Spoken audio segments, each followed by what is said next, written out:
What's cracking, guys? It's Rido here, and welcome back to another trip on the Rido roller coaster. So, Fully Progressive recently started airing on Toonami once again after nearly 20 years.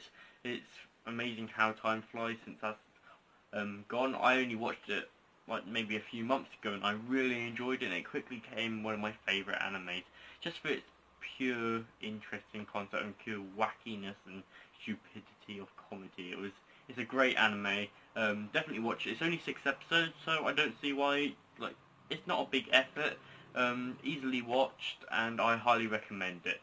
So that started recently airing, and it left me wondering from the first series if he's going to appear in this new Progressive. So, and if he does, what will his series be? Or if he will not appear at all, we don't know. So I've decided to do a little different video, just doing some speculation and maybe what I think is gonna happen if he is in it. And yeah, so we're gonna get ahead and let's do it. So normally I would give a brief synopsis of what the story is about, but in Fully Cooley's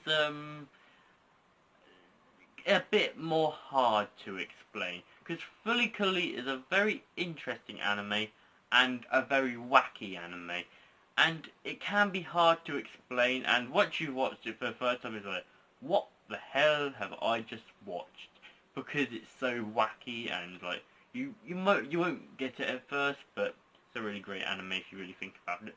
So I'm gonna try and summarize it. I like to think of it as Puberty the anime, because if you're not really familiar with Fully Cooley, it has got some very some of the things are hinted at things of puberty, and Fully Cooley is sometimes labelled as one of those of becoming and growing up, and I think that summarises Fully Cooley perfectly and what it's about. And each edition of the series has followed a child, maybe like usually middle school, high school age kids, and their experience with the crazy Vespa electric guitar wielding Haruko Harahara the alien. So I hope you get a little gist. Hopefully you've seen the series, so I don't have to go into it too much. But so we're going to go ahead and get on with it. So season 2 of this, or Progressive, follows a girl named Hidomi Hibajiri. She's an antisocial high schooler who always wear cat ear like black headphones, but these don't really play music, which is quite surprising. But through my kind of just awareness and kind of just thinking about it, I've come to a conclusion, and it seems also the show is trying to imply this. I might be wrong, might be my take, but she wears these to block out the real world and what's going on around her, to keep her in her own isolated bubble, because she's not the most, and if you're antisocial or have problems like that, you might have the same kind of thing. You try and block out the real world. And but these headphones may hold the key to the link between the two series, and that is what we're going to explore today. She's getting overwhelmed, and something's going to erupt out of her head, and the famous thing Fully Cooley's kind of like robots and a weird wacky stuff coming out of your head. And during this process, her headphones buzz faster and glow even brighter. So this, when you're thinking about it, and all things start moving on these headphones. So this kind of really suggests to me that these are not everyday headphones you would get. And I'm not sure how advanced the time is since the first series, but I'm sure it's meant to be a representation of real life. So I don't think it's gonna be it's not too sci-fi. It is kind of a sci-fi genre, but it's not too high-tech. And so, as the series is progressing up to episode 3, it seems to show the complexity of these headphones, and they seem to be a bit more technological advanced and more otherworldly, not like what we used to.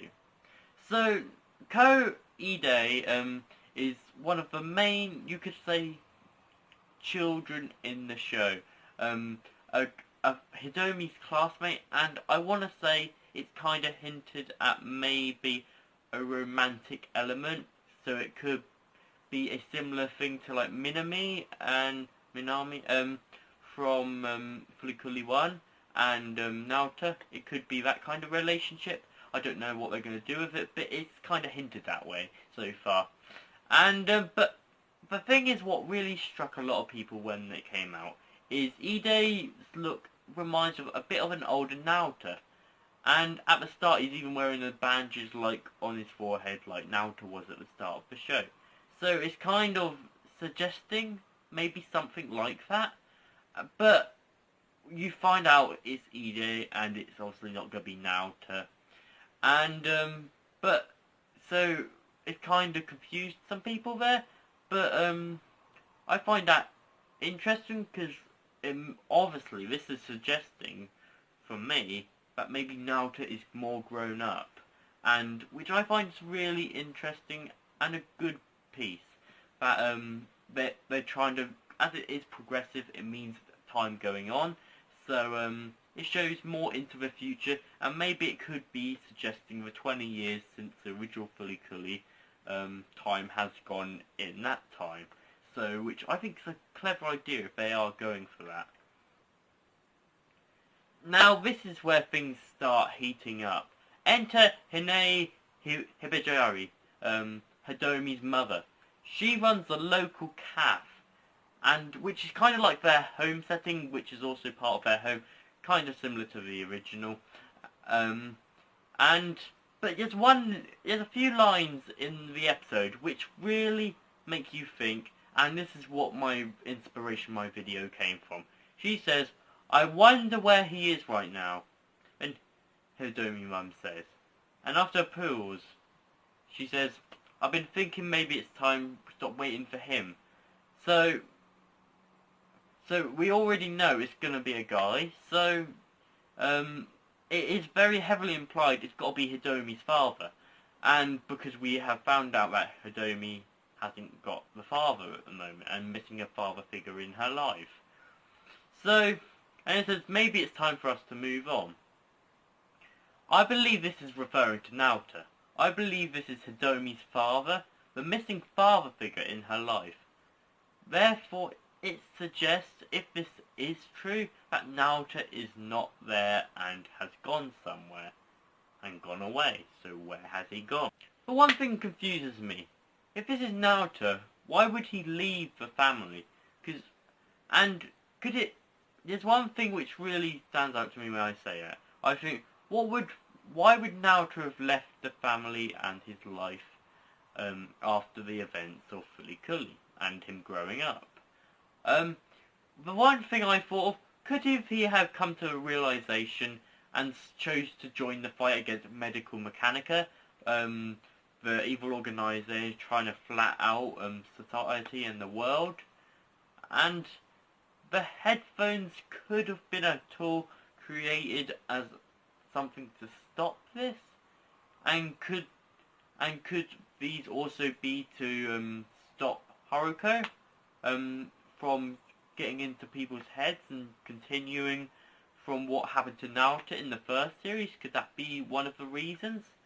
Because and NAOTA gave these to Hitomi as realizing Naota's past, and the genetics may pass down from the ending of the first series, where Naota absorbed Autonomous or the Pirate King's power, but then he discarded it. Well, see, but some could still remain, which could have been passed down if Naota is actually the father. So the headphones could be an attempt to limit the power of the effects of the overflow which happens and causes the robots and the weird stuff to come out of the head. And it is shown in the series that they seem to, when everything goes crazy, the headphones seem to light up, and when that happens, the overflow begins. So it seems like they could be interrelated. so which I think is very interesting. Therefore, I think NAOTA will play a part in the overall story of Progressive, as I think if he's the father, it seems that Hidomi has been affected by this lack of father figure in her life. So it may be a sort of character development. Maybe it could be similar to NAOTA and his brother Takun, and which may, so it could be that, and how he always used to carry the baseball bat, NAOTA, and maybe it's similar to the headphones. It's a piece of the family which he can cherish. But also, could he be the one to maybe help with the overarching story?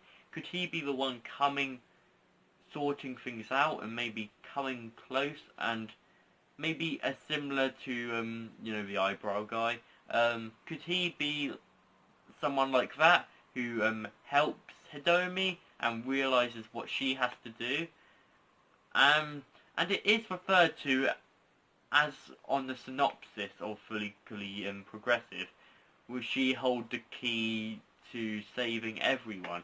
So it seems like it's kind of connecting the two to saving everyone from Medical Mechanica. So could he be related to that in some aspects, and which can lead to the finale? So that's about it for this video. I hope you enjoyed this little different video. Tell me what you think of this in the comment section below.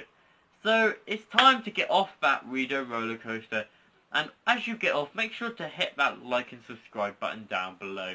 I really do appreciate it, and make sure to hit that notification bell so you never miss a great reader video. Well, they're not that great, but oh well. So thanks for watching, and I'll see you guys for the next trip on the next reader roller coaster. See you guys, Reader out.